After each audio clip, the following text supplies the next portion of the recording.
Bonjour. C'est beau une ville la nuit. J'aime ce titre de Richard Boringer, qui date mon adolescence aussi bien qu'une vieille photo. Et les nuits de Paris sont les plus belles. Je ne pense pas qu'il y ait sur Terre une autre ville aussi belle que Paris. En écrivant ces mots, Edward Hopper songeait sans doute à cette obscurité façonnée par la lumière, lui qui, fasciné par les clairs obscurs, peignait comme on photographie, c'est-à-dire littéralement comme on sculpte la lumière.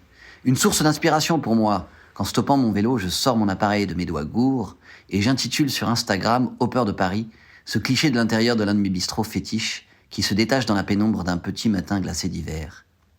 C'est pour saisir la nuit de Paris que je suis devenu photographe, a dit Brassailles, dont le Paris de nuit a inspiré des générations avec ses halos de lumière vaporeuse. En un sens, la photographie, c'est un art de la nuit. Brassailles le dit, je passais des nuits au bord du canal Saint-Martin attendant le moment propice pour la photo, c'est-à-dire qu'il y ait un peu de brouillard pour adoucir les lumières. Souvent les hirondelles, les policiers à vélo, voyant un homme accroupi, s'arrêtaient et me demandaient « Qu'est-ce que vous foutez là ?» Je leur expliquais que j'avais plusieurs temps de pause, la pause gauloise, c'est-à-dire le temps de fumer une gauloise, et la pause boyard, presque 2 fois plus longue. La pause gauloise, le terme me fait sourire, il évoque aussi le monde interlope de la nuit, un univers plus salace, celui des cabarets peut-être. Pour mes 20 ans, mes amis m'ont offert un vieux réflexe. Je ne savais pas faire grand-chose, je n'avais qu'une spécialité. Attraper une source de lumière, comme un éclairage public, et l'utiliser pour arracher un visage à l'ombre, avec un très long temps de pause qui supposait de retenir mon souffle pour ne pas trop bouger.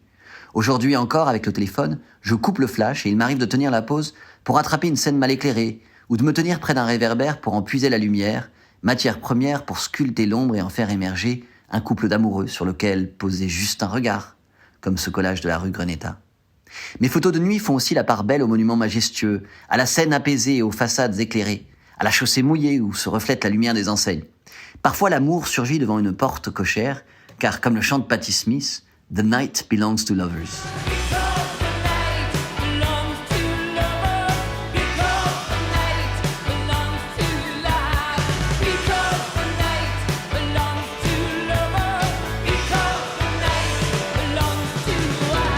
La nuit appartient aux amoureux, à l'amour et à nous.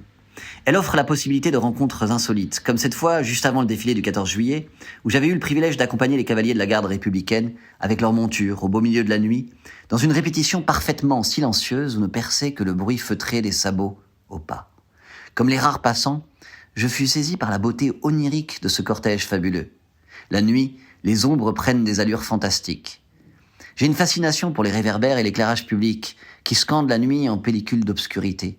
Dans mes photos de nuit, je mets parfois en scène ces capsules qui, le jour, ne se distinguent pas du reste du décor, mais la nuit sortent de l'ombre par l'ordonnancement strict des distances réglementaires entre 2 candélabres. En lui-même, le mât, réverbère, candélabre ou lampadaire public est un objet digne d'être photographié et l'un des personnages récurrents de mes clichés nocturnes. L'éclairage urbain, dans le centre de Paris, n'a pas beaucoup changé depuis son avènement au XVIIIe siècle, ce qui permet aussi d'estomper les frontières du temps, et pas seulement celles de l'espace dans la nuit parisienne.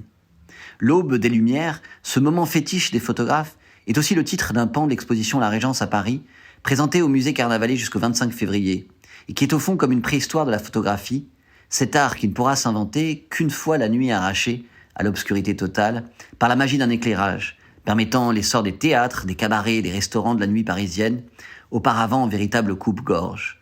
Ces lieux de sortie qui font de Paris cette fête mouvante chère à Hemingway contribuent eux-mêmes à l'éclairage de la nuit, avec ses néons et ses enseignes lumineuses si parisiennes, que j'aime aussi capturer, comme un soir d'avant-première dans une rue en pente du 9e.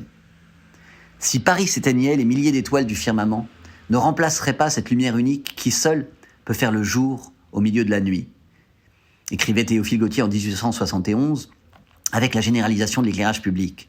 Car, au fond, le paradoxe de la nuit, c'est qu'on y voit mieux que le jour.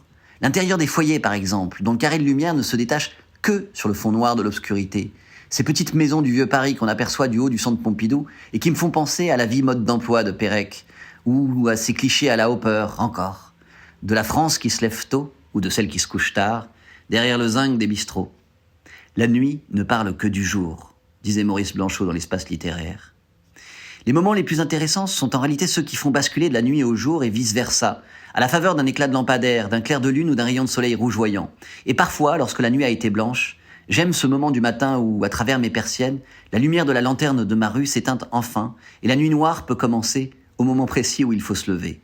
Pendant des années affrontant ces matins glacés de l'hiver où nous sommes encore plongés dans l'obscurité et où la nuit n'est percée que par l'éclairage des candélabres, j'ai guetté le moment précis mais imprévisible et fugace où, le jour se levant, les lumières automatiques de Paris s'éteignaient brusquement. Une seule fois, il y a quelques semaines, j'ai réussi à l'attraper. Allez, je le mettrai sur mon compte Instagram, aujourd'hui ou demain, en attendant ma prochaine chronique.